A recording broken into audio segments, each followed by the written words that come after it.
This episode is the result of three friends that are far too comfortable with each other. You are listening to the Caffeine Fueled Creative Podcast.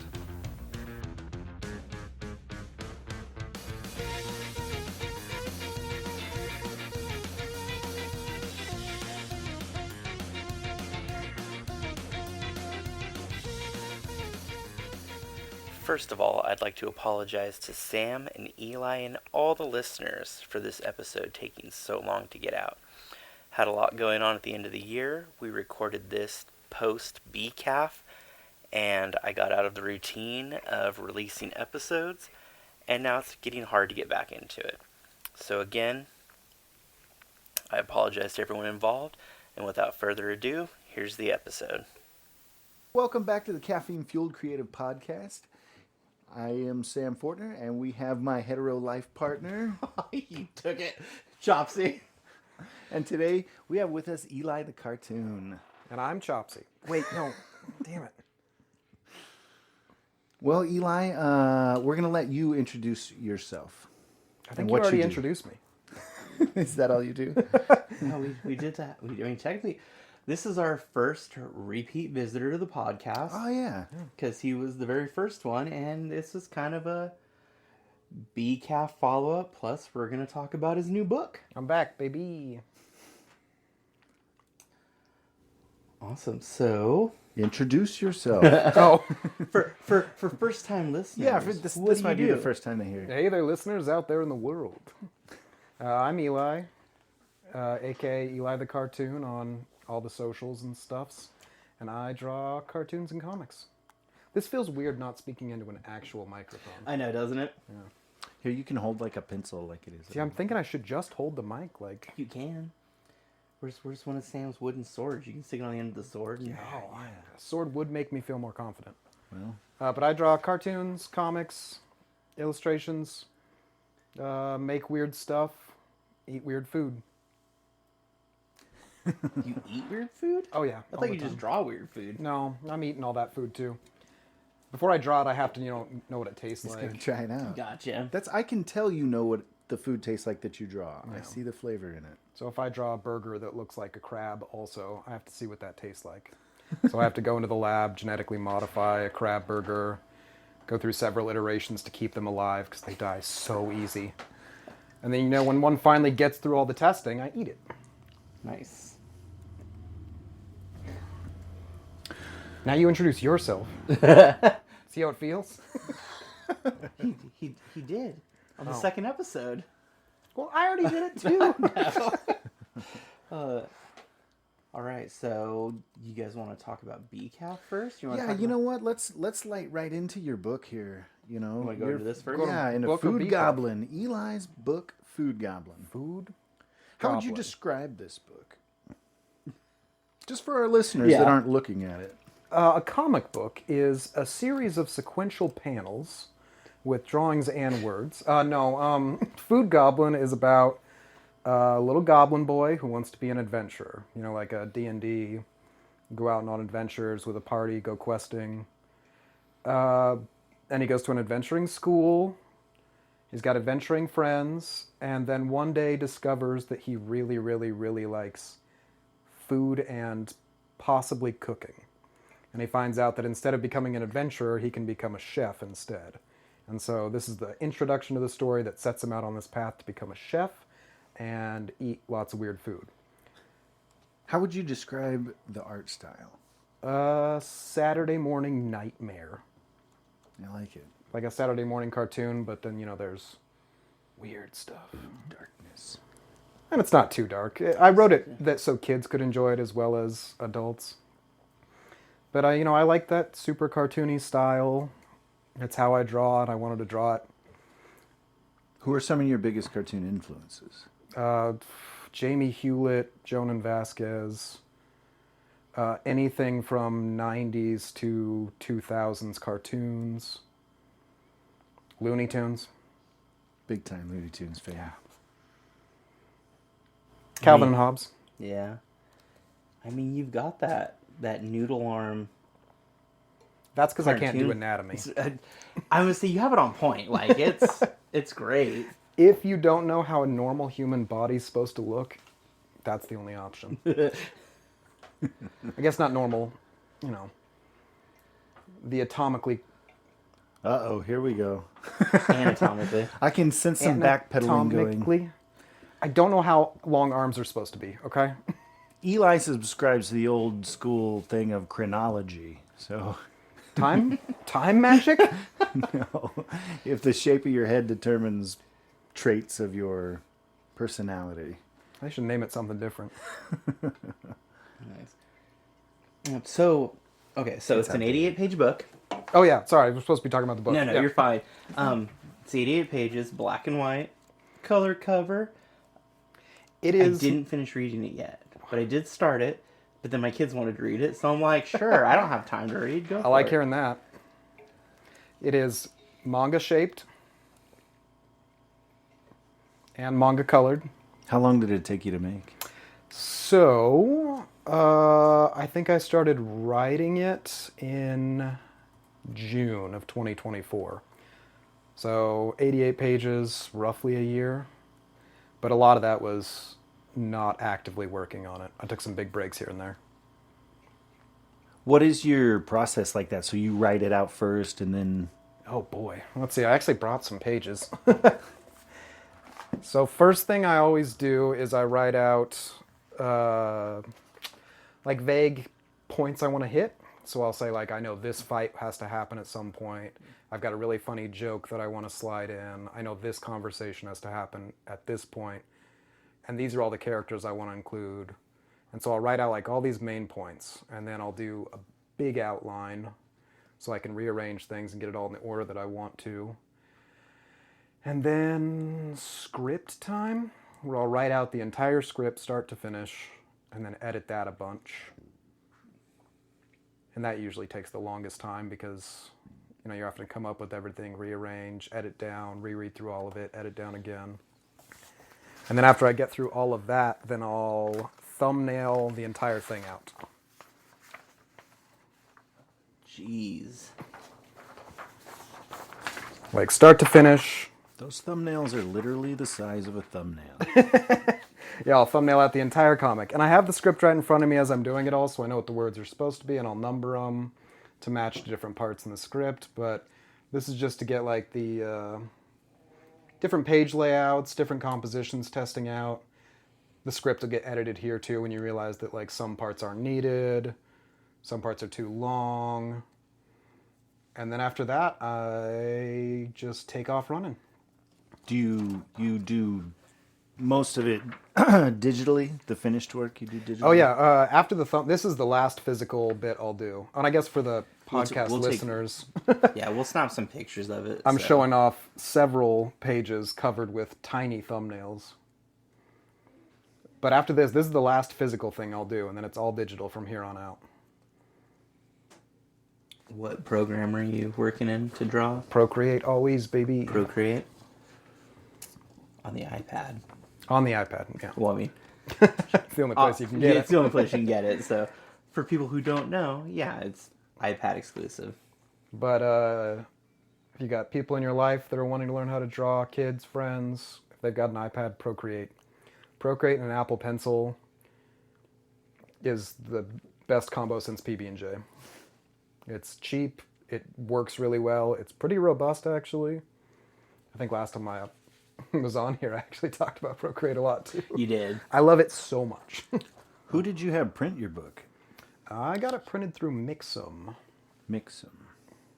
Mixam. What was that process like? Really, really, really great. Yeah. So if you go on their website and you like pick out the book you want to go, if you have how many pages you know that it wants to be, you can select that and it'll actually give you like a sizing guide. Mm-hmm.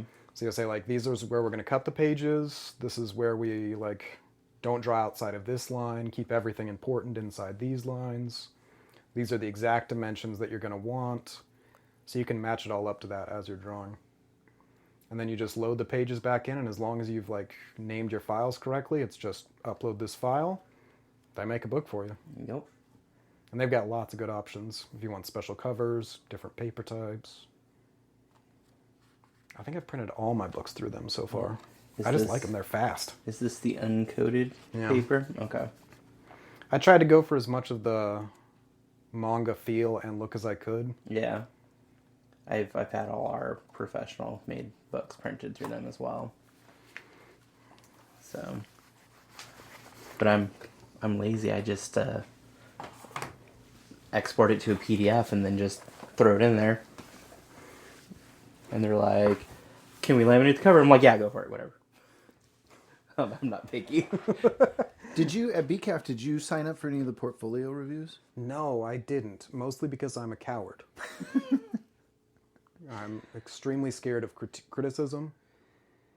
No, I just... You should, man. You have really good work. No, I'd like to. It just kind of slipped my mind. I forgot it was a thing.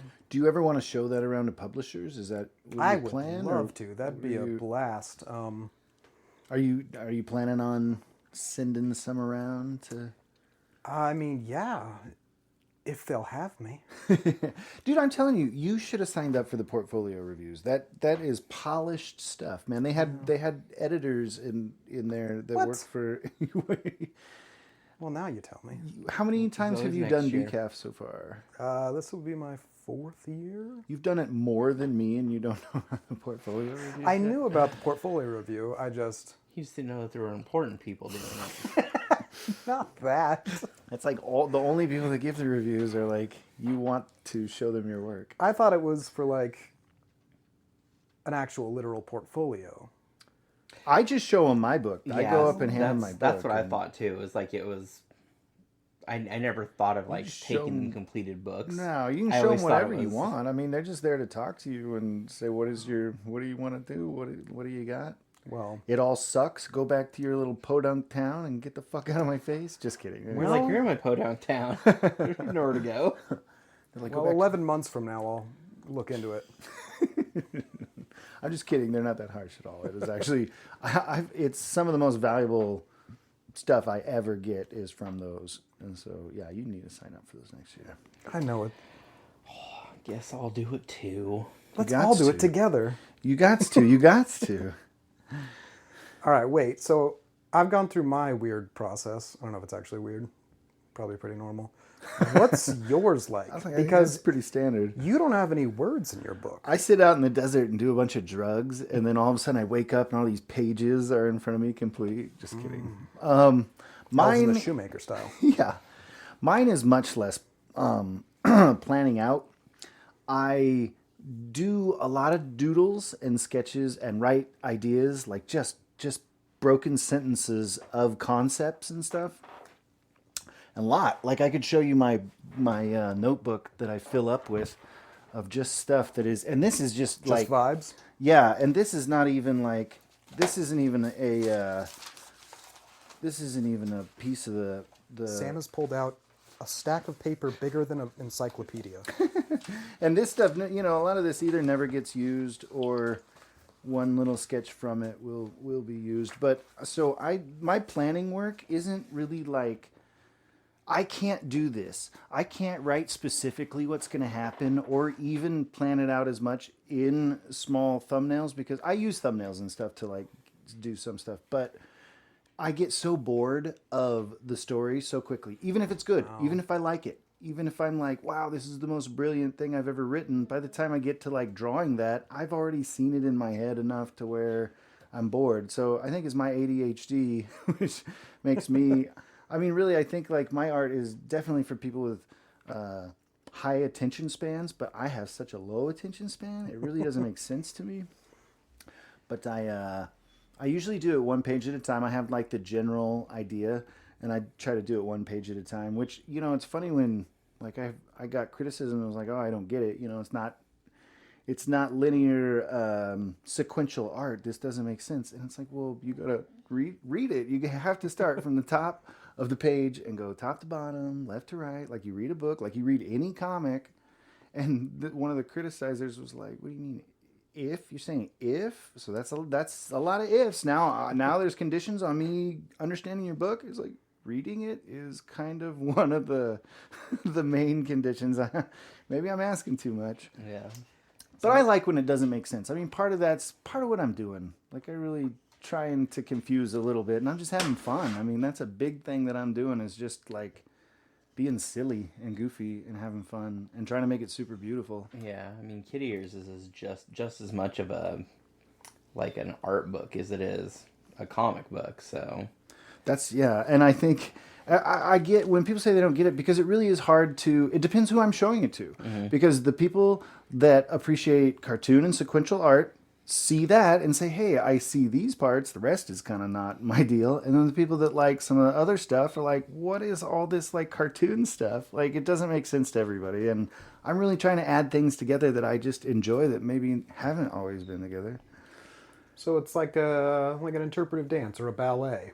It totally is a lot of give and take. Like I go through an existential crisis absolutely every page that I do. I sit in front of a blank page for 3/4 of the day, and then the last quarter of the day, I'm like, oh, thank God, I remember how to draw, and things are okay.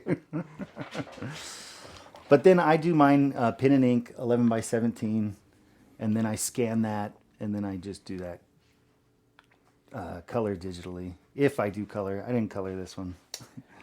you did or did you do any like tones or anything? No, No nothing. grayscale, nothing. No. If you do color it, what do you color it in? I use Photoshop. Well, I know, which it's like it's so expensive for what I actually use it for, which is not a lot. Are you using a CC? What's- Like, do you have Creative Cloud membership or? Yeah. Yeah, it seems kind of pricey. It is, man. It's stupid. I got to find something else. But I'm just so used to it. And yeah, I haven't even, this whole book I didn't color. So, I mean, that's what's up next is like I actually might have to get a whole new computer because my files are too big because I really want to scan them in at really big DPI so that all the details at least have a chance of being seen. Which they're not. I don't know. People are like, this is too full. Oh, okay. Sorry. Again, it's that attention span of people needing to inspect every pixel of it to take it all in. Totally. I call mine a toilet book because you can just sit it there by the toilet and you get a little more out of it every time Every time you flip read it. Just sit there and enjoy it for a while. Like you don't have to be rushed through. The people talk about the shape of the page where you have to visually guide people out of the page, like down and this way, and guide them out of the page. And it's like I worry about that a lot. some of the time I'm like, why? Stay here in this cool room that I created and hang out in there for a while, Get like lost. You're trapped spirals now. around or something. Yeah. I don't know. Sometimes the rules, though, are just, I mean, they're suggestions, and I think, like, people that stick to them too much, you get a Campbell's soup when you're done. And I mean, listen, there's tons of good, different things spectrum-wise. I'm on the far end of just, like, weird, like, I really don't, anything that is supposed to be standard, I have a hard time doing it that way. It's different ways to do it, man. Yeah, for sure. And that's, I mean, whenever anybody gives you criticism, usually what they're giving you is just criticism towards their goals, like advice they would give themselves towards whatever their goals are. So, I mean, there's different popular comics across the entire spectrum, like stuff like you're doing, or like Watchmen just doing a 3x3 grid across the entire comic, or like wild stuff like Mobius is doing. Yeah. Is Mobius still doing stuff? I mean, did. Oh, I was gonna say. is Caught me dead? off guard there for a second. I was like, wait a minute, is he still alive? And Tupac's still. They're making comics together. Yes. Oh, interesting. I'd read that. Those would be good. Oh my God. Yeah. All right, so between 17 different editorial passes and vibes only, get lost. What's your process like? Mine?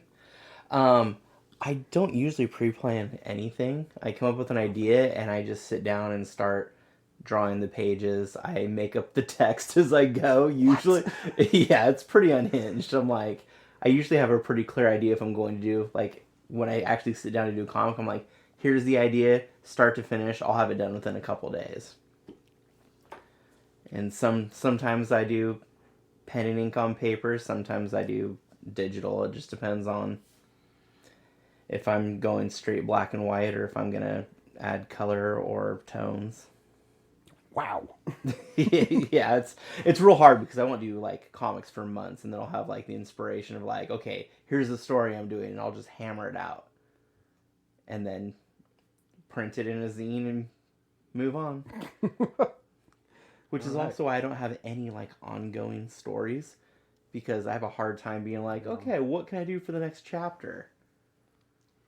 But I'm trying to change that with Friends Forever and trying to go into that, so that's going to be a struggle for the next year. You don't listen to music or watch TV when you work, right? I just heard that today too. Yeah, that to me. You just out here raw dogging comics. Yeah, I'm in my head now. If I'm just doing like an illustration, like just a plain illustration, like a fan art, or just doing something, or like coloring like a page, like for a print, I can listen to music. I can have TV playing in the background, whatever. If I am working on a story, no, like it has to be silent for me. I think that makes sense. Whenever I really do have to kind of do complex thought, it's either I have to turn just like music with no words, just like piano or something, or really just turn it all off for just a second, collect that thought. I mean, I kind of block everything out anyway, so there's almost no reason for me. Like I could literally just put on like white noise if I wanted, and I would still like ignore white noise to like work on what I was doing. So no, I can't. It's not that I can't, it's that, and it's not even that it's a distraction for me, it's just I get so lost in what I'm doing that there's no point in it being on. That's good. Because I could have the TV going and work on the comic, and then I'll be like 3 hours into it and realize that it's just like, it's ended, and I have no idea what was even playing. So, it's not that I can't, it's that it's pointless, because... What do you watch or listen to, Eli? Non-stop TV and movies. What type of TV movies? Literally everything. I'll put on. I think you just misused the word literally. No. Tell me what you watch. Literally. Like that book is like 20 seasons of TV shows. What is some of your favorite 50 stuff movies lately that you've been watching? Let's see. Lately, I'm trying to watch all these animes that I've started but never finished, so I'm like trying to finally finish Attack on Titan. I'm actually working through Demon Slayer. But also at the same time, I'm revisiting Community for the 1000th time. Yeah, Community's good. And going back and rewatching all the King of the Hill because the new one came out. And then I'm also saying like, well, this random documentary looks pretty good. I'll pop that on. And it's like I go onto Netflix every day and it's like, okay, what haven't I watched yet? And then just pop that in. I can't do that. I have this weird thing where I'm saving good stuff or saving things that maybe not even be good, but just I have this, I think it has something to do with how spectrum-y I am or something, but I have to watch the same stuff over and over because it keeps my headspace kind of in the same... And I think most people do it like that. Yeah. If there's nothing on, I'm bored. And it makes it so I can't sit still and draw. If it's too visually interesting, I guess that's the only thing I don't watch when I'm drawing is it can't be like anything that I'm like, oh, I actually want to watch this. Like the new season of Gumball I can't put on when I'm drawing because I have to just stare at Gumball. I haven't even looked at the new season yet. It's I want to. very good. Is it? Okay. But I think a lot of people do that where it's just they just need some sort of noise on. But I need it to be interesting noise. Because half my brain is just drawing, but the other half is like... And if that part takes control, I won't be able to draw. And even if that part just has to watch, the crew of a cruise ship argue about, the state of their bunk rooms. That's kind of why I miss the old days where TV had 3 channels. And you just, there's 3 that I kind of like, and whatever time it is of the day, that depends on what I'm watching. Not like I have everything in the world to choose. You miss that? Yeah, because then I don't have to decide what it is. It's like on and everything. When I only had 3 to 5 channels, I was like, this is stupid. None of them are playing cartoons. Because that's all I care about. I don't care about... I mean, I'll watch live action stuff. That's fine. And I enjoy a lot of it, but... At the end of the day, I watch TV to, like, escape my life. And it's easier to escape if I'm listening or if I'm watching cartoons as opposed to like actors. So I was just looking at Sam's DVD collection. Just thinking like, yeah, see, I would put that on, I would put that on, I would put that on. I have watched that in the last year. Would put that on. Would put that on. The 2 middle rows are just horror. How do you find anything if it's not in alphabetical order?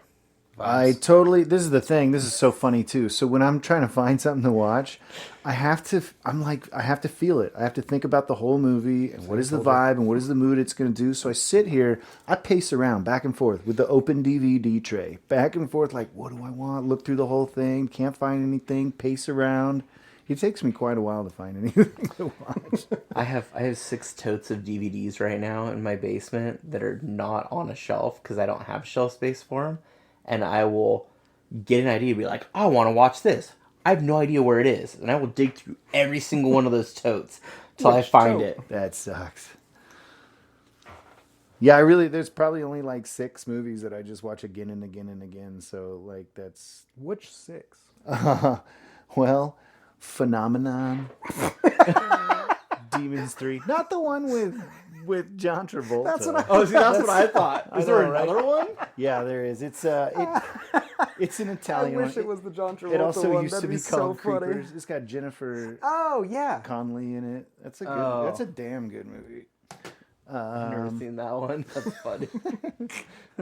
This one is so funny. So Day of the Reaper. This is This is so crappy, but one of the things I like. There's no screaming. It's a horror movie. That's okay. I wish I could tell every horror movie director, just don't do the screaming. I want to watch a horror movie, but man, that throws me off. It makes me feel like a psychopath when somebody else is in a different room and they can hear just screaming coming out of my office. That's in Florida. Yeah, that's this, and it's actually on Prime Video. I mean, if there's no screaming, though, how do you know it's a horror? Well, the funny thing is, it's got this great retro soundtrack that's so synthed. It's so synthed, and not great, but it is great because I've watched it so many times. I know all the changes. It's so weird. It's rough in my brain. $1,000 budget. The Halloween tree. We're not even talking about comics anymore. Totally. Ray Bradbury's Halloween tree. That one is just always gets me in the right mood. The animated one? Yeah. I thought that movie I made up in my head for many years. No, I have it on DVD, too. Yeah, for many years I thought I made this movie up. It's a great movie. Yeah, it's one of my faves because it just brings me back to when I was a kid and they would play that like on Halloween day. I like a lot of old Italian horror stuff, like 70s and 80s Italian stuff. Just because, like I said, I like it to be kind of boring and monotone.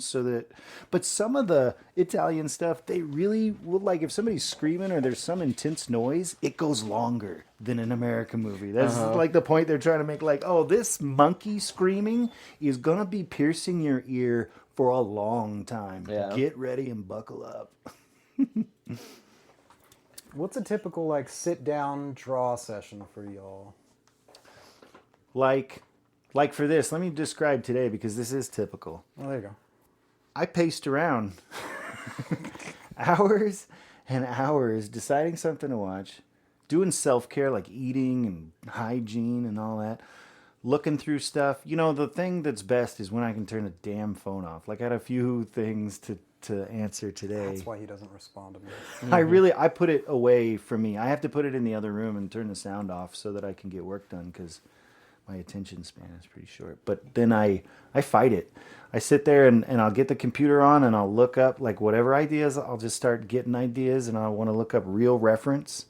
And when I look at real reference, that gets like better sketches going. And then I will erase 1,000 times. Draw something, erase, draw something, erase, draw something, erase, draw something, erase. Until something catches. It's like you're trying to fish on the bottom of a slippery surface and all of a sudden something catches and it's like, oh, I like that. Okay, all right. And I know this is my process is I know once it catches, once I have something that I am interested about, I can then put in whatever time it takes to finish it and make it better. But I can sit there forever not feeling it. not knowing, like, what am I going to do? What's the tastiest thing I could do right now? And that's a stupid, crippling thing, too. Like, I want to do something good or great, you know? It's like, who cares? Like, do something. That's why I do all those. So I can sit down and be like, I know exactly what I'm doing today. So you got 80 pages done in about a year? Yeah, ish, yeah. I think I did 80 pages in about a year and a half. So it's pretty similar. And I took a lot of time off for stuff, too. It's just Not a instead lot of of every time, day but- at the start of the day feeling that anxiety, it's, a month where I'm feeling that anxiety just writing. So I kind of write every page. That's kind of what I consider. Every page is like writing the designing and stuff. So. we're both messing up. We should just jump right in and not do any lead up. No, I wouldn't recommend it at all. And yeah, I don't even, I on a daily basis, I don't even sketch in a sketchbook anymore. What happens when you do draw? What is your like process? My process, I usually sit down, I'll sketch. I have to know exactly what I want to work on that day. And like I said, I don't sketch like in a sketchbook at all currently. So I need to, but my time, I feel like I'm so limited on time that I don't get to have the foreplay of playing Totally. with a sketchbook. You got a job and a family. So I have to know exactly what I'm going to work on. I will sit down, sketch it on the page. If it's just for like, a single art piece, I'll sketch it on the page and then just hammer it out from start to finish. And then if I'm doing like comics, I have to already have it in my head exactly what I'm going to do. I'll sit down, I'll like say, it's a 8-page story. I will put panels on all 8 pages so I know exactly how the panels are going to lay out, and I just start drawing the word bubbles in, and just go page by page till it's finished. I'll have an idea. I might sit down and write like bullet points for like, these are the 5 things this story has to have, and then just go from there. But that's the most amount of writing I do leading up to it. Even with my 32 cells art piece I did, I sat down and had like a vague idea that I wanted it to be like an old EC comic cover, and I sat down that day, sketched it on the page, started watercoloring and inking, and I worked on it for 8 hours straight from start to finish, and then was just done with it, framed it the next day, and it was ready to go. Oof. Did it sell? Did you sell that one? My piece didn't sell. It's at home right now. My pieces don't normally sell at 32 cells, but I'm really proud of the one this year. But there was like no, other than like briefly thinking like a week ahead of time, being like, I kind of want to do it like an old Tales from the Crypt cover. And then that day when I started, it was like, okay, I've got to get it done today. It's the only time I have. So I started like 10 o'clock in the morning. Do you look at reference? Like, did you look at a bunch of old EC covers while you were working? Just one. I have a handful of them in the house, so I just like pulled them out to get like a color scheme that I liked, which was the yellow block on the side where it said horror and the red block for the title and stuff. I'm like, okay, this is what I'm doing. So I knew, I kind of just had the comic sitting there, so I knew like, you get the 3 images down the side of what's featured in it and the main image, and so I just kind of based it off of that. So. I feel like I see Eli doing a lot of calculations in his head right now. I was just thinking about the crypt covers because I'm like, yeah, they do all kind of follow that. Yep. So, but my time feels limited right now, and it's probably not. Usually, if I won't draw anything until the kids go to bed, so that's usually 9 o'clock at night is the earliest I can start working on something. And That's what time I go to bed. And so if I am working on something that night, it's 9 o'clock to like midnight, and then I go to bed. And Couple episodes of Murder, She Wrote. And then I'm up off at the 6. Yeah. Oh, that's on at 6 o'clock. So yeah, that's basically what I do. But I haven't. Can you do any work at your job at the funeral or at the monument company?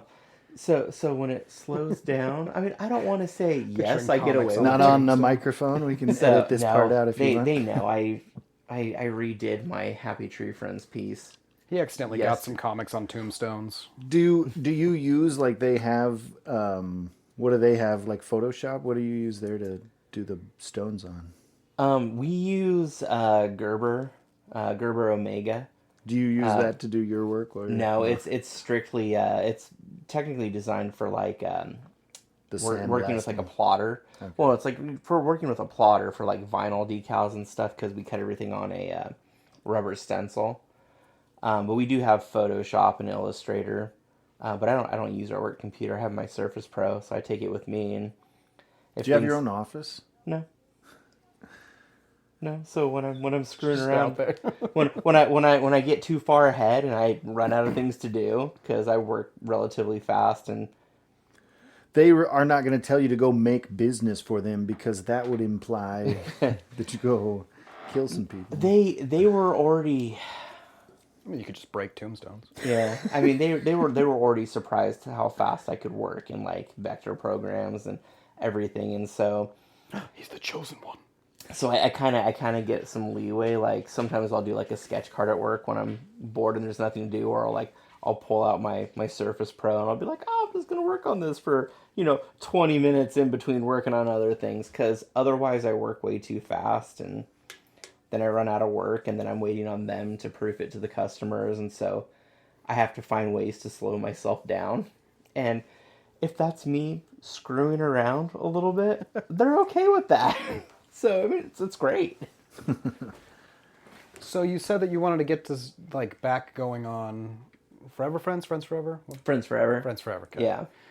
What's that going to look like then if you're planning on that's going to be your main thing to work on next? Like, how are you going to go about that? Means I got to start writing if I'm going to keep it going. Because I've done two.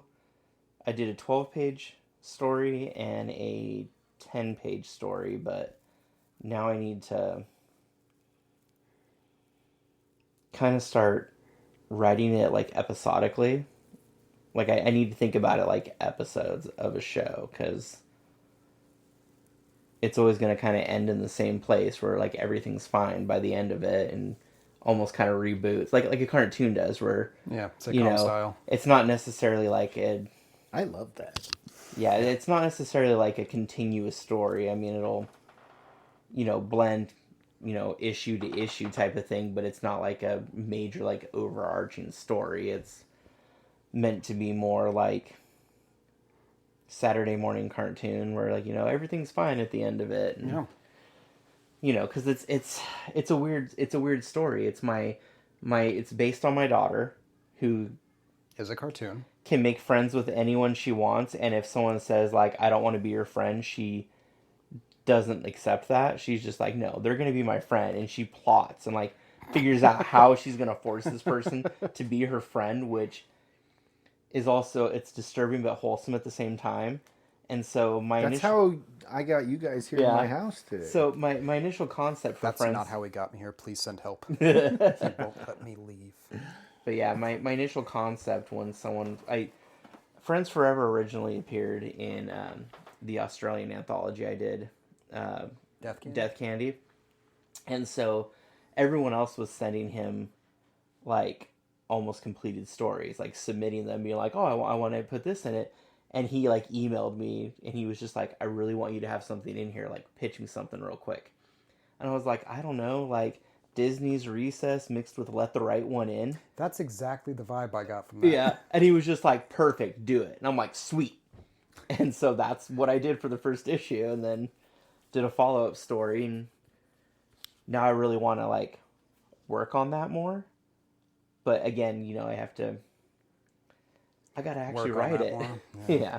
Work on it more. That's the problem. So between that's gonna be my main comic, and then I'm gonna focus on getting all the Moss, Idaho stuff done, because that seems to draw the most attention to my booth. And so after chatting with you the other day, I was just like, you know what? My booth really should just be the Moss, Idaho Visitor Center that I just like haul to like every event that I do. That's funny. I like that. Yeah, set up a little brochure thing, but it's all your like comics and stuff. Yeah, I want to do brochures that look like, for like different places, but then when you flip it open, it's got like a small comic about the location. Like, you go to hotels and they've got like wall of stuff where you just like pull little pamphlets off. Yep. Like, I like that. I decided I was looking at ordering hotel keychains. oh yeah. But instead, I was just like, I should just make those with the Glowforge. I have the Glowforge. I should just make keychains. Or those national park signs. Yep. So, yeah, I got a lot of stuff to work on. So. But then you gotta do work. On top Why of did we pick this to do, guys, as a career? I picked it so I don't have to do work. I don't do shit. I don't even do the art. I just sit around. I mean, you don't even sell your stuff online. I don't sell crap anywhere. Like, not even at shows. I go to shows. My wife pays for me to be there. She, like, pats me on the head and says, "Good job, honey." I mean, I had the Hex publishing web store, but I haven't sold anything on it in 2 years. I don't want people to buy my stuff. I do. You can go to elithecartoon.square.site and buy as many things as you want. Please do that, everybody. Books are out of stock right now. They are currently on the way back to me, and we will have more soon. Yeah, but they can get your K-pop Demon Hunter sticker. That's right. K-pop Demon Hunters, the worldwide hit. I've got a sticker based on it, available right now. elithecartoon.square.site. And I felt real dumb at BCAF when I'm like, what's this sticker? You just gave this Demon Slayer Hunter's lawyers the exact website to find to sue you. Just kidding. No, it's... I mean... Hey, publicity's publicity, man. That's exactly right. If they're listening, then good. All right. If you guys are listening, huge fan of the movie that you are a lawyer for. They're like, we're not. We just Can you get me in touch suit with whoever's jumps. making that movie so I can, You want to storyboard the sequel? I'm not good enough for that. But don't tell them that. Let them hire you, and then they find out. But 6 months into They'll hire production, you it's off too the late. sticker. I'm sure that's what it'll be. They'll be like, this guy made this sticker. He just turned our whole world around. Actually, he is the new head writer. Please no. I mean, between Don't put that on me. I'm not. I don't want the sequel to fail because of me specifically. I mean, between your sticker and my daughter, I feel like I have to watch it now. You still haven't? It's It's been a month. No, have you watched it? You know I haven't. So What are you guys doing? I just showed you those shitty movies that I It's showed you. so good.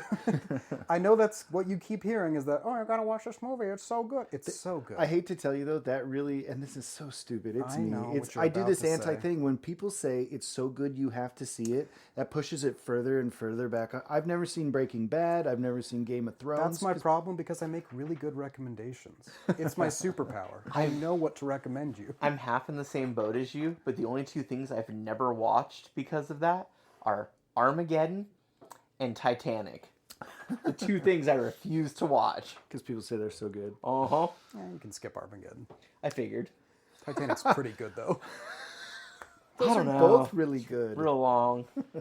Is Game of Thrones good? Is it worth my Never time? watched it. First few seasons, yes. I don't know. That was another one where people would just like, why haven't you seen that? It's like that. I don't know. HBO. Because I have a lot of like autism and I I don't watch new shit.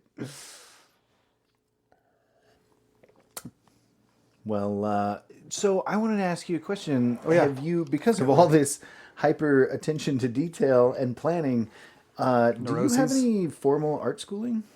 Kind of. I did initially go to college for art, but I was real bad at college. So, didn't really get didn't get what I should have out of that. Where it's like, I was taking art classes, but again, terrible at college. So didn't get the benefits of any of those art classes. What were you going to major in? Originally was for, I don't even remember what it was called, but it was basically 3D art. Where did you go? University of Idaho. They used to have a program that was basically like, we'll teach you like, what is that program called? It's like Autodesk stuff. Oh, like the CAD. Yep. So you're like learning Gotcha. how to model in 3D. Because I was thinking like, oh, maybe I want to do something with Pixar, make video games. Like, but then I switched to just like a general art degree, and then failed out of school, and then continued with what I had been doing, which is slowly teach myself art at a painful pace. Was that right out of high school? Did you? Yeah. Yeah. How long has it been since that? Since then, I'm not trying to make you say your age. I just want to know. I am 8,000-ish. No, that was my last, I think probably year I was in school was 2011. And since then it's just been trying different stuff, teaching myself art one little bit at a time. And that was right after high school, so you're young. I mean, younger than you. Grandpa. Everyone's younger than me. Our listeners can't see. He has gray hairs. Getting a little bit of the pepper. Yeah, we're all getting a little snow on him out there. I think I might have more than all of you. Oh yeah, that's I don't want to say that. I'm not trying to visually judge anybody's age, but I was like, you have a lot of gray hair for if you were just in. It's called trauma. Thanks for bringing it up. I look good. I know. Hey, listen, silver fox. That's There's no video on this podcast, but I am handsome. the pictures will be up. Oh, we'll get the comments. And if you want to pay extra, you know where to find him. His Squarespace. Eli the cartoon. I do not sell those on Squarespace. Yeah. You do you, man. No one's judging. Caffeine-fueled, creative. Well, we're not selling those either, but We were talking about the shirtless in the coffee cup. That's true. were we recording then? I might have to cut this out. I don't know if we're recording that part. We're all shirtless right now. I don't know if that Nobody comes can across. see this, But but Sam's house is warm. it is just like boxer shorts with heart prints on them. We're all wearing the same pair, which is weird. You really are. Well, everybody, Eli is wearing heart printed boxers. Oh, I'm dying. That was too good. Damn, this show just got sexy. Yeah. I mean, the format is changing as we speak. So I know you're so are you posting Food Goblin on your website? Did you do it, or? Website? I posted the first chapter on my Okay. website, but I'm kind of switching around what I'm doing with the website right now. So I think from going here on out, they might just go to Patreon. Okay, so you do have a Patreon that you're Do have a Posting. Patreon? How's that? Tell us I the am not the greatest with Patreon. My consistent posting schedule's pretty wonky. So Patreon's not the greatest idea, but I'm going to try to change that. I've got a plan to start posting more stuff there, but I think going forward, that's what I'm going to do is just keep putting the pages as I finish them up on Patreon, because I go page at a time. I'm not like inking all the way through, coloring all the way through. I'm one page at a time cranking them out, so. Which should work great for Patreon because, when I'm consistent with it, it's at least a page and a half a day. Oh, what does that pay? Depends on how many people like the Patreon. You set the prices yourself, so. My Patreon, there's not much going on there right now, so, I'm only getting a couple bucks a month, but. Gotta start somewhere. But if you, I would say wait a month to see if I can actually follow through on this promise to keep it consistent. Where can people find your Patreon? Eli the Cartoon, once again. I think it's just patreon.com/. Like I said, it's not great right now, so I'm hesitant to point it out to people. I mean, do you have like a link tree or anything? Yeah, I got a link tree. Okay, so we'll put the link tree and people can get to it that way. Yeah. But if you want to read all of Food Goblin right now, the book is done and finished, and you can buy it. And you gotta wait for it to be back in stock. But I mean, it'll be like Friday. yeah. I think they'll be back in stock before this comes out. Oh, okay. Probably. That's a challenge. That is a challenge. Yeah, It's going that up was a tomorrow. No editing whatsoever. They're like Friday of what week? Let's say the date. All right, now I got to say a bunch of offensive stuff that he has to cut out. Joke's on you. We already have an E for explicit on Apple Podcasts. And it's real funny too because as I'm like putting the episodes in, it's like, is this episode explicit? Check this link, and I never check the box. But Apple has already flagged us for being explicit. I think because I refer to the nudity in my work as peepees and wee-wees, they're like, nah. Oh, probably. Yeah, Apple's like, ew, gross. No, there's been a few swear words here. There has. It's fine. Testicle. Is that a test? It's a test For it. Just, I think we just found the intro for this show.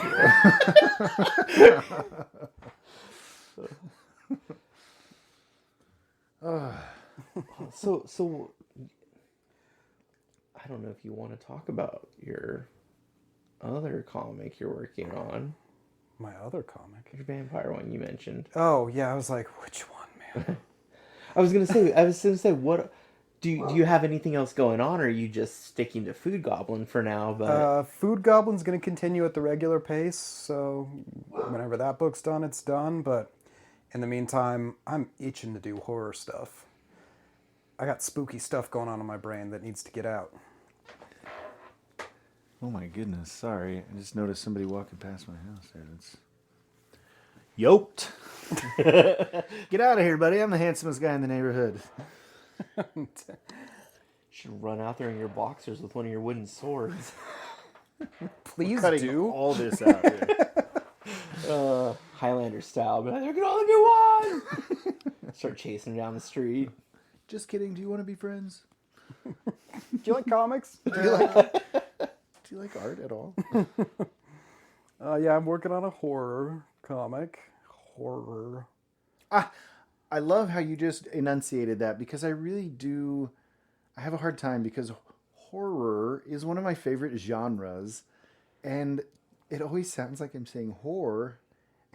I'm not. It's like, what do you like? Horror? Like what? Horror. No, horror. Scary stuff. Spooky stuff. Yeah. I'd say just say it the way you do it. And when people want you to clarify, you'd be like, I mean, I think most people know you're not saying horror. It'd be a weird thing to say. What kind of movies you like? Horror movies. Horror. that's what you bring out. The only thing I don't like is all the screaming. I just think there's so much screaming. I like this one. There's a long shot of a monkey.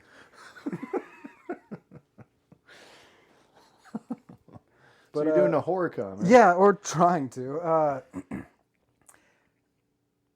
don't know. What's the scope of this one? Is it going to be as big as Food Goblin? I'm trying to decide that right now because if I really want to commit hard to it, it's going to be a big, chunky project. But as it is right now, I'm just doing like, I've got certain panels in mind, so I'm just thinking like, what if I just do those panels? Like, spooky panel, spooky panel, spooky panel. This is a real personal question. How do you feel like the success of Food Goblin is going for you so far? Surprisingly good. Like, I thought not a lot of people are going to care about this weird little guy who fights food. It's black and white, which also presents another barrier for some people. But I'm seeing a lot of people respond to it really well, especially people being like, I like this, but my kids love it. Like, one of my siblings is a teacher, and she's showing it to, like, her kids, and the kids are going nuts for it. And, like, the librarian wants a copy, and I'll send it to, like, other people, and they say, like, my kids absolutely love this. Can I get another copy because they stole it from me? And that's really what I wanted. I want to hit that, like... That's why I wrote it with no cursing. There's nothing adult in there. There's cartoon violence. Some of the monsters maybe look a little weird. But I wanted kids to be able to enjoy it. Because I feel like there's not enough... I know there's a lot of comics out there for kids, but I want kids to have weird stuff, too, that they can also enjoy. Not just things specifically aimed at kids. I mean, all my stuff is for kids, too, if you have cool parents. I agree with that, totally. I did not... My parents, there was no boundaries. It was like, you watch whatever. You go find it. You can own it. You can do whatever you want, but... But what about those kids who their parents don't let them look at stuff like that? I want them to still have cool, interesting things. They steal it. They go steal it behind their backs. Don't steal my book. That's Jeez, Eli, we are real opposites on a lot of stuff. I'm starting to find. No, I mean, Food Goblin's great. It is good, man. You seriously have to start thinking of what eyes you're gonna put this in front of, man. It's so good and polished. You're just gonna do page by page on Patreon? No. We're gonna get you with some publishers or editors or something here. You haven't even seen these new pages. You They're gotta send it out. This Are is man, it's good stuff. Have you even tried sending it to anybody and just seeing what response you get? Nope. I just wanted to get it out in front of people around me first, That's totally Let getting Boise it and done. family Yeah, have first crack at it. getting it done is big. Yeah, that's kind of how I've been with releasing all my stuff. I've never considered looking at a publisher for anything because then no one can tell me what not to do. I can just do it how I like it and put it out. And I'm not adverse to a publisher. Like, I get what you're saying, but like, with this one, I wanted to get it done first and foremost for me, so I could show that like I can make an 88-page comic book. I can do this. It's important to get something done. And then second is so like people in my life could enjoy it and show them like, here, this is what I do. Like, here's a book that I can give you to be like, well, what do you do? Well, here, this is what I do. And then after that, like, I agree. I think it's awesome. I think it's great. I worked really, really, really hard on it. And I'd love to put it in front of publishers and stuff, but that's not my like main priority with it right now. It's just that I want people to enjoy it. That's why it's not priced super high. That's why I'm not like trying, I guess, as hard as I can, just because I want people to like it. Because I on worked its really own hard merits rather than you pushing it on them too much. Yeah, maybe, yeah. I think it's fun, and comics are fun, and I think I made something pretty fun. Yeah. I think you really did, man. I think you knocked it out of the park with that one. And I want to keep making more. So are you planning maybe of doing like 80 pages a year or cutting that down? Oh, no, I think quicker? next one's going to be like 120 pages. And how quick do you think you're going to do that? 2 months? Are you being serious? No. He said a page and a half per day. So we're looking that's at on maybe 120 days tops. I'd say 90. And that's not counting weekends. 3 months. There you go. Well, see, I'd say that's an average day. Sometimes I Okay. can do like 3 pages a day. Sometimes I won't do any a week. So, maybe April. I mean, it's not that far out. I mean, really, the more you do, the quicker you'll get. That's probably how anybody I've does it. already Yeah. gotten much Yeah. quicker at it. Yeah, the first book takes forever. Mine took way too long. This isn't even my first book. What's your first book? Probably Alternates. But that's more just a collection of 4-panel comics that I did for a while. And then I put out another one that's like a bunch of different random stuff that I just crammed all together. But it's got a pretty big story in there that's like 8 pages. What is 7 it called? pages. Dang. Yeah, I have that one. Well, because you started out doing like short, like a lot shorter, like single page. They weren't really like gag a day type things. No, yeah, because the Instagram's where I post most stuff, but that's like where pretty much everything I go, just to even test, goes. Yeah. So it's a lot of illustration work, but when I do comics, it's like 4 panels. And I did a bunch of Alternates there, which is my comic about dimension hopping food truck. And then I've had a couple like longer-ish, like 2-page things here and there.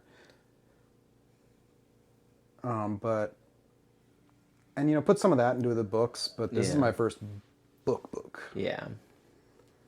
I try to do like post every couple of days, like a 3-4 panel strip type comic, and all my ideas were like, how the hell am I supposed to like narrow this down to just like 3 panels? Like I could never do it. And so Yeah, it's hard to make those and still keep it interesting for yourself, because then you're Yeah. falling into the same pattern every time of, well, here's the punchline, so I have to have set up, beat, punchline. Set up, beat, punchline.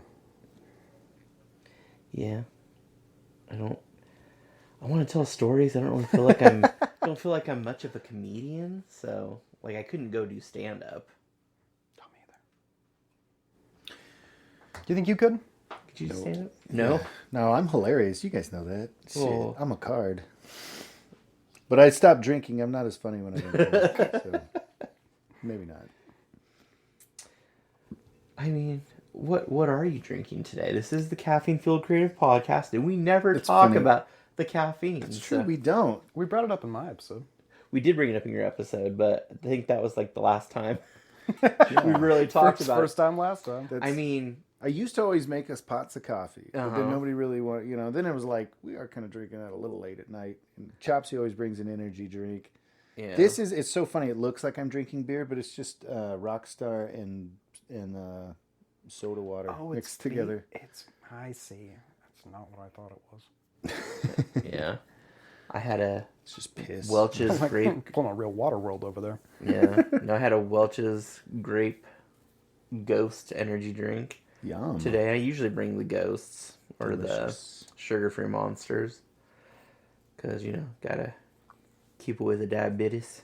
Today I've been drinking Rockstar and coffee like all day. So I'm still. I should stop. It's Caffeinated.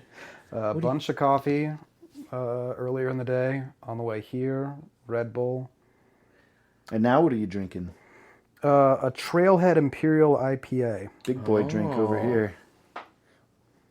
It's got Sasquatch on it. He's the first guy to cut loose here in the recording studio and really party. I mean, not really much of a drinker at this point. Yeah, not me neither. Me neither for my safety. Is it and the weird now safety that of I'm the everyone only around one me. who is? Not to me. Now I feel weird about it. No, I don't feel weird about it. Don't feel weird. Should I open up a third?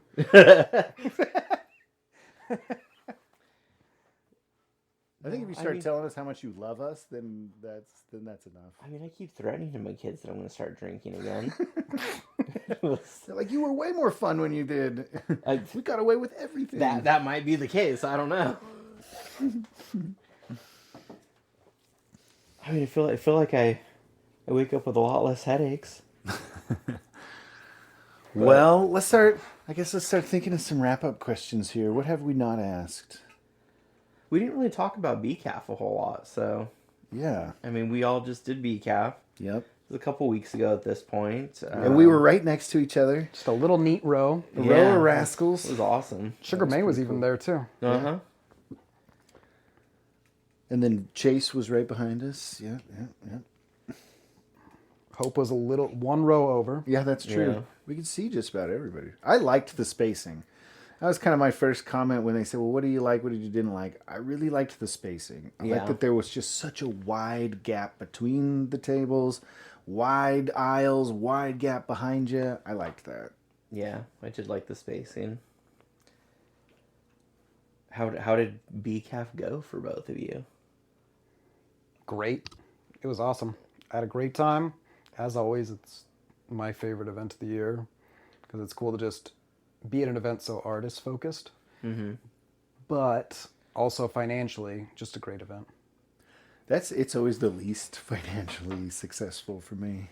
Really? Yeah. The last couple years, it's been okay for me. It hasn't been great, but I'll always do the event because it's really not that expensive, and I like seeing everyone there. This year, though, I was miserable, and that was just because of the weird tooth and facial pain I was going through. But You toughed it out. I was working real hard to make it through. Yeah, You you were in couldn't good tell. spirits. Yeah. Yeah, totally. I think you So- held your composure.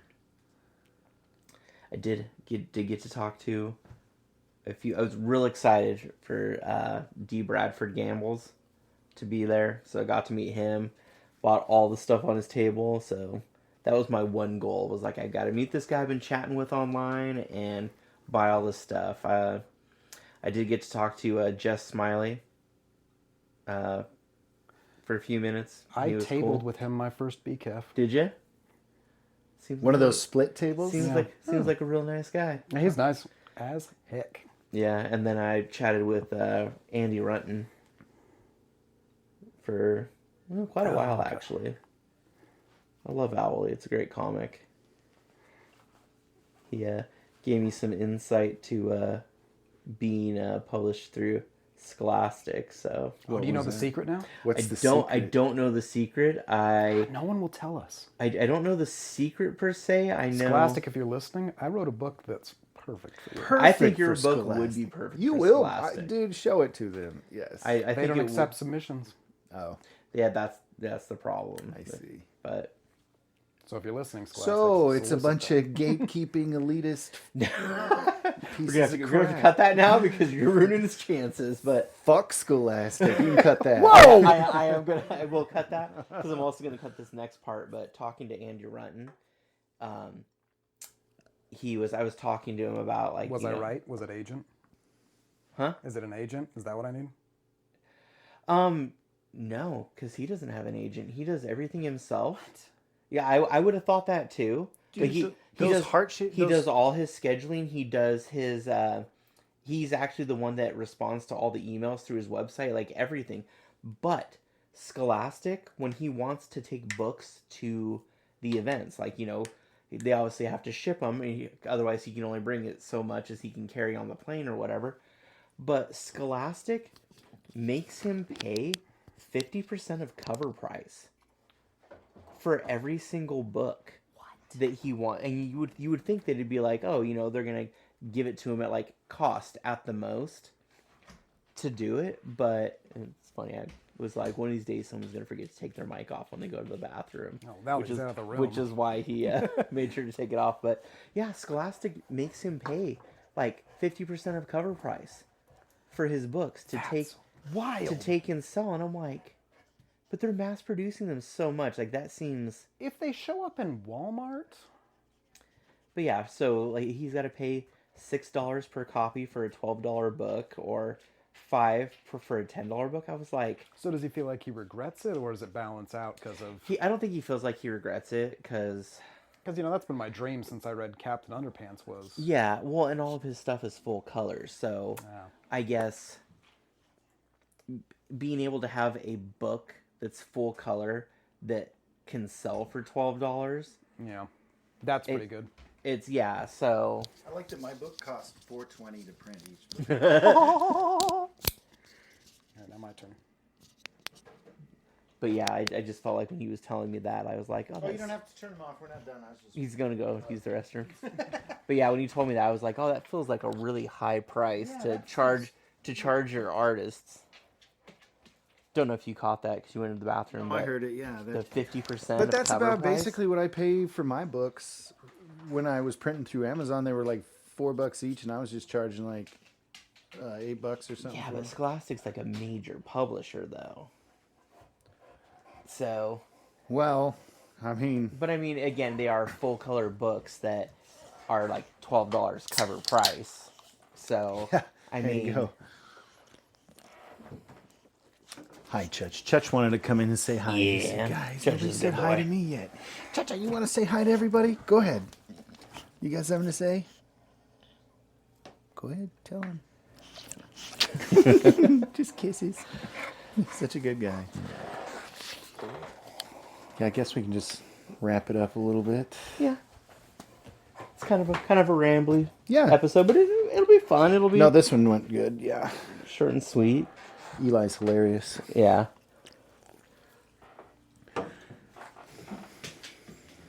What are you working on? Just more of your kid ears? This is gonna be my poster for the show. I'm thinking screw that poster idea. Work on the poster. Yeah, I'm like, that's kind of a dumb. Nobody wants to do it. But part of what I was thinking was maybe we get a QR code that goes to the website. That there's a page on the website that talks about the show or something like that. So that we can just have the QR code so that people can put as much or as little info on the poster as they want. Yeah. But I'm like, but we still have like a long time till it's even October. So Yeah. I'm not too worried about like rushing anybody. I mean, yeah, when we wrap up the episode, we can definitely talk about some glow stuff. Yeah, we should do that off mic. Yeah. Okay. Question I've been meaning to ask. What is the correct price for stickers? I am surprised what people will pay for stickers. Because I feel like I'm undercharging. What do you charge? $2 a sticker. You could charge more than that. How much do you pay for them? It depends. Like sometimes I'll wait for a good deal to pop up because a lot of the sticker companies will do awesome deals. So it really varies here to there. But with stickers, I want them to be purchasable. Mm-hmm. But balancing that with, how much I'm making per sticker run. And I just because I'm thinking about BCAF, and like, I saw sticker prices all over the place. Mm-hmm. And really, people will pay weird prices for stickers. So how much do you charge for a sticker? I do $3 for one, $5 for two. Okay.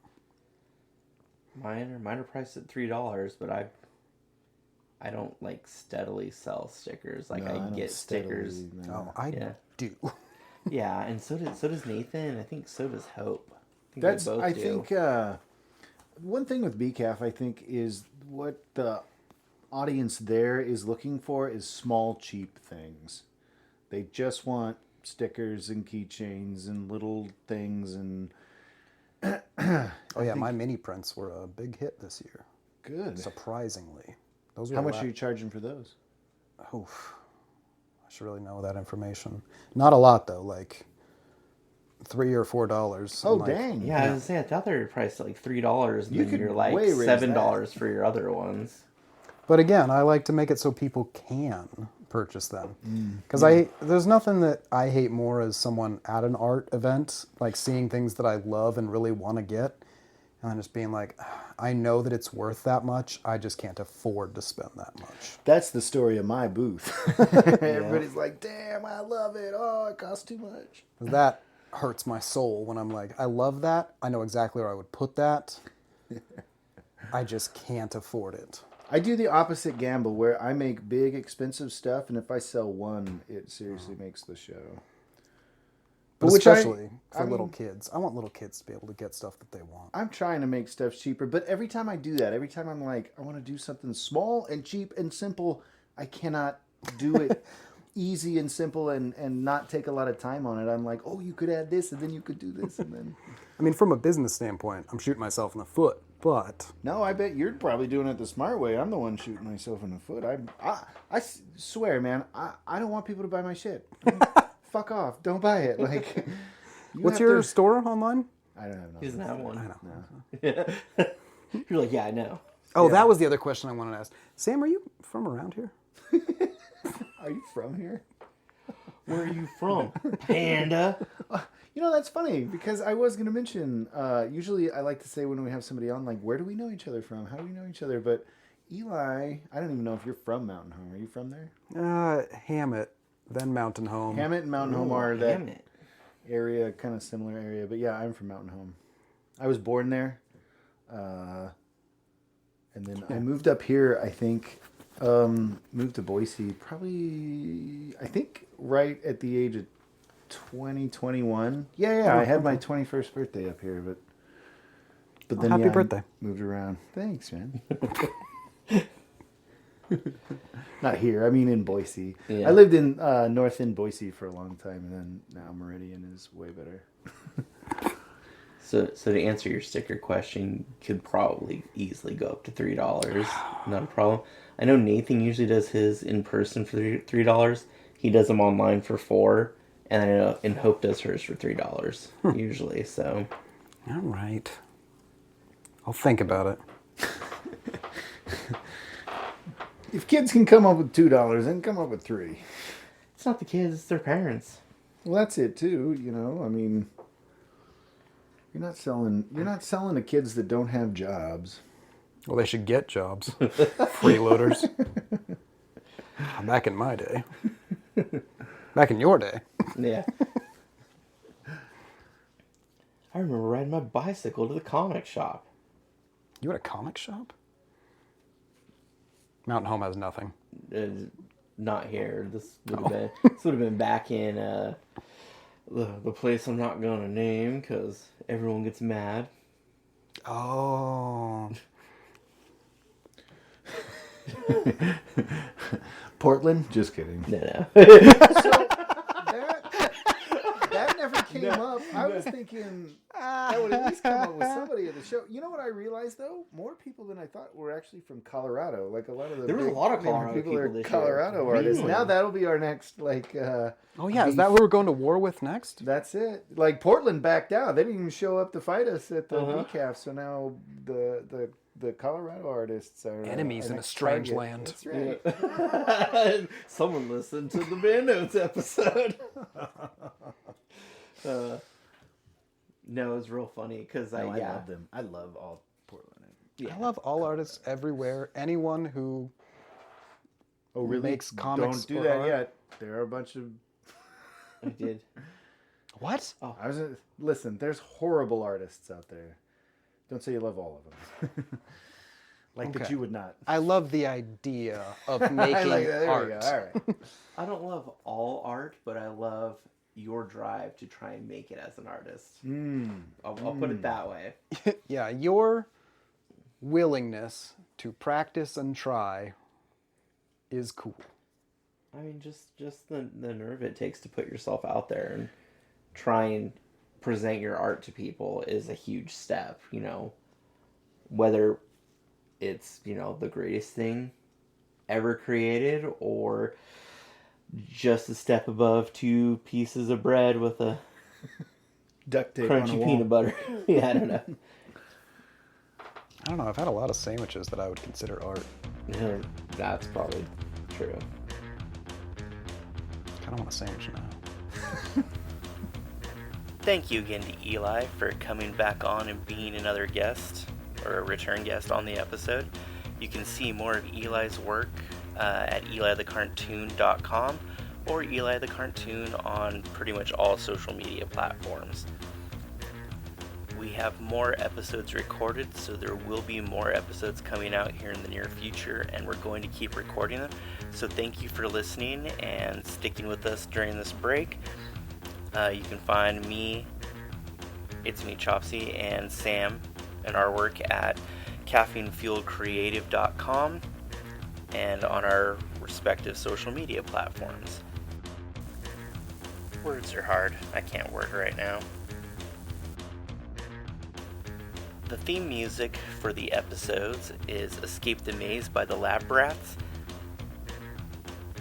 Thank you, Adam, for letting us use this every episode. You are the man. Again, it's me, Chopsy, along with Sam Fortner. You've been listening to the Caffeine Fueled Creative Podcast. And until next time, make some art. And you know what, for fun, make it weird. We'd like to see it, and we'd also like to talk to you.